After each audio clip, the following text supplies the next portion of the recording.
ਲਓ ਜੀ ਬੰਦ ਕਰਤਾ ਜੀ। ਅਸਲ ਬਾਈ ਜੀ ਇਲਾਕਾ ਐਵੇਂ ਆ ਜਿਵੇਂ ਪੁਲਿਸ ਰਾਤ ਲੱਗਦੇ ਆ। ਸਹੀ ਆ। ਸਾਡੇ ਵੇਲੇ ਟੈਂਪਰੇਚਰ ਕਮ ਹੈ, ਇਹਦਾ ਟੈਂਪਰੇਚਰ ਬਹੁਤ ਜ਼ਿਆਦਾ ਹੈ ਤੇ ਗਰਮੀ ਬਹੁਤ ਜ਼ਿਆਦਾ। ਹਾਂਜੀ। ਅੱਛਾ ਅਸਲ ਭਾਈ ਟਰੈਕਟਰ ਦੀ ਮੁxtਲਫ ਕਿਸਮ ਦੀ ਟੈਸਟਿੰਗ ਹੋ ਰਹੀ, ਤੁਸੀਂ ਵੀ ਚਲਾ ਕੇ ਚੈੱਕ ਕੀਤਾ, ਹੁਣ ਤੱਕ ਦਾ ਕੀ ਫੀਡਬੈਕ ਆ ਤੁਹਾਡਾ ਇਸ ਟਰੈਕਟਰ ਦੇ ਬਾਰੇ? ਭਾਈ ਜਾਨ ਆਪਾਂ ਤਕਰੀਬਨ 2 ਕਿੱਲੇ ਦਾ ਵਾਈ ਖੜੇ ਆਂ। ਕਦੇ ਵੀ ਜਿਵੇਂ ਇਲਮ ਕਦੇ ਗੋਦ ਤੋਂ ਲੈ ਕੇ ਗੌਰ ਤੱਕ ਨਹੀਂ ਨਾ ਮੁਕੰਮਲ ਹੁੰਦਾ, ਉਵੇਂ ਜਨਾਬ ਕਦੇ ਕੋਈ ਵੀ ਮਸ਼ੀਨਰੀ ਮੁਕੰਮਲ ਨਹੀਂ ਹੋ ਸਕਦੀ, ਚਾਹੇ ਇਹਨੂੰ ਜਿੰਨਾ ਮਰਜ਼ੀ ਇਹਦਾ ਖਿਲਾਰਾ ਕੀਤੀ ਜਾਵਣ।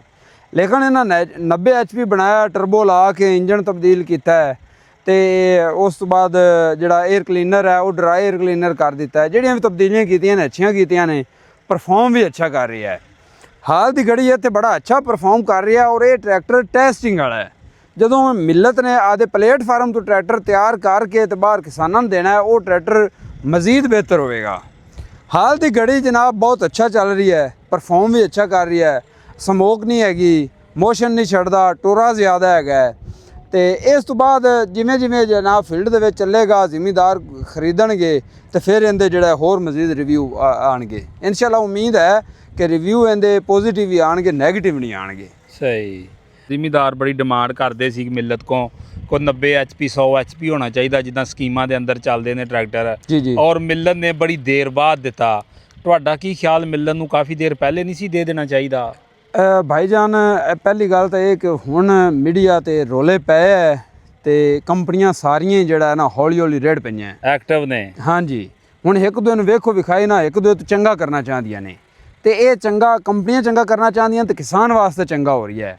ਹੁਣ ਜਦੋਂ ਟ੍ਰੈਂਡ ਬਣਿਆ ਨਾ ਔਰ ਮੀਡੀਆ ਤੇ ਆਪਾਂ ਵਨ ਪੌਨੇ ਔਜ਼ਾਰ ਦਿਖਾਉਂਦੇ ਆ, ਟਰੈਕਟਰ ਦਿਖਾਉਂਦੇ ਆ ਤੇ ਔਜ਼ਾਰ ਹੋ ਜਾਂਦੇ ਸੀ ਵੱਡੇ, ਟਰੈਕਟਰ ਹੋ ਜਾਂਦੇ ਸੀ ਛੋਟੇ। ਇਸ ਵਾਸਤੇ ਜ਼ਿਮੀਂਦਾਰ ਫਿਰ ਮੰਗ ਕਰਦੇ ਸੀ ਕਿ ਸਾਨੂੰ ਜਿਹੜਾ ਟਰੈਕਟਰ ਵੀ ਵੱਡਾ ਹੋਣਾ ਚਾਹੀਦਾ ਹੈ, 90 HP ਹੋਣਾ ਚਾਹੀਦਾ ਹੈ ਜਾਂ 100 HP ਹੋਣਾ ਚਾਹੀਦਾ ਹੈ। 90 HP ਮਿਲਤ ਦੇ ਪਲੇਟਫਾਰਮ ਤੋਂ ਇਨਸ਼ਾਅੱਲਾ ਕਿਸਾਨਾਂ ਨੂੰ ਮਿਲ ਗਿਆ ਹੈ ਤੇ ਸੁਣ ਰਹੇ ਕਿ ਬਹੁਤ ਜਲਦ ਇਨਸ਼ਾਅੱਲਾ 100 HP ਜਿਹੜਾ ਹੈ ਨਾ ਉਹਦੇ ਵਿੱਚ ਕਹਿੰਦੇ ਨੇ ਵੀ ਕਿਸਾਨਾਂ ਦੇ ਸਾਰੇ ਉਲਾਮੇ ਦੂਰ ਕਰ ਦੇਣੇ ਨੇ। ਸਾਈਡ ਸ਼ਿਫਟਰ, PTO, ਇਹ ਉਹ ਸਭ ਕੁਝ ਦੇ ਦੇਣਾ। ਅੱਛਾ ਆਸਫ ਭਾਈ, ਜਿੱਦਾਂ ਤੁਸੀਂ 85 ਟਰੈਕਟਰ ਚਲਾਉਂਦੇ ਜਾਂ ਰੱਖਿਆ ਵੀ ਆ ਜੀ, 85 ਦੇ ਵਿੱਚ ਤੇ ਇਹਦੀ ਪਾਵਰ ਦੇ ਅੰਦਰ ਕੋਈ ਫਰਕ ਮਹਿਸੂਸ ਹੋਇਆ ਤੁਹਾਨੂੰ? ਬਿਲਕੁਲ ਫਰਕ ਮਹਿਸੂਸ ਹੋਇਆ ਜੀ। ਫਰਕ ਪਾਵਰ ਵਿੱਚ ਵੀ ਜ਼ਿਆਦਾ ਹੈ, ਇੰਜਨ ਪਾਵਰ ਜ਼ਿਆਦਾ ਹੈ, ਫਿਰ ਇਸ ਤੋਂ ਬਾਅਦ ਟੋਰਾ ਜ਼ਿਆਦਾ ਹੈਗਾ, ਟਾਈਮ ਦੀ ਬਚਤ ਹੋਏਗੀ।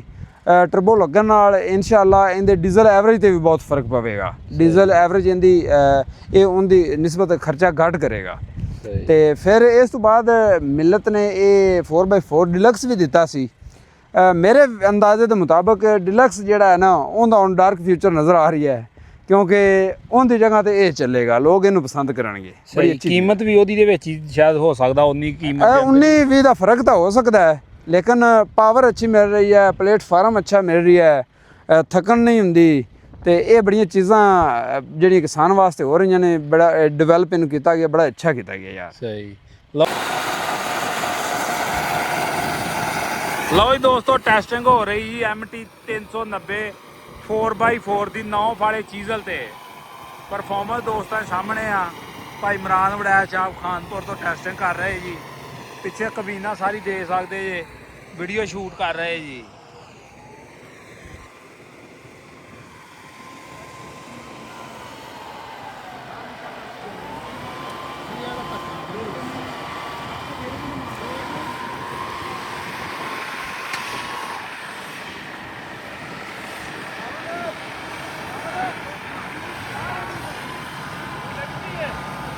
ਚੈੱਕ ਕਰੋ ਜੀ।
ਲਓ ਜੀ ਦੋਸਤੋ, ਤੁਹਾਨੂੰ ਮੀਟਰ ਚੈੱਕ ਕਰਵਾਉਂਦੇ ਆ ਕਿ ਟਰੈਕਟਰ ਕੋਈ ਗਰਮ ਸ਼ਰਮ ਤਾਂ ਨਹੀਂ ਹੋਇਆ।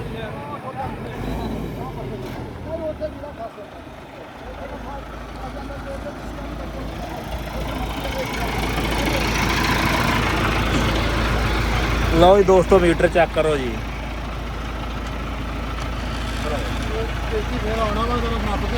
ਬਿਲਕੁਲ ਨਾਰਮਲ ਆ ਜੀ ਸੂਈ।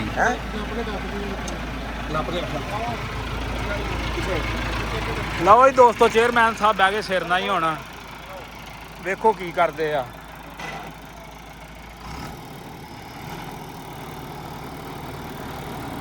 ਫੁੱਲ ਟੈਸਟਿੰਗਾਂ ਹੋ ਰਹੀਆਂ ਜੀ।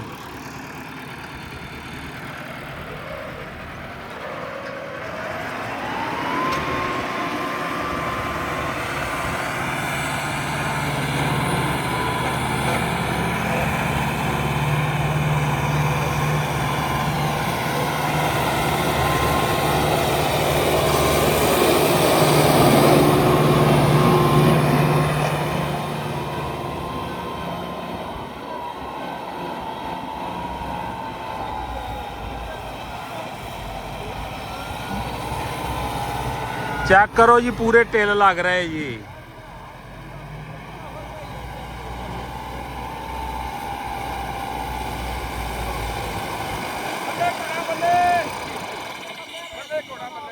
ਲਓ ਜੀ, ਬੰਦ ਕਰਤਾ ਜੀ।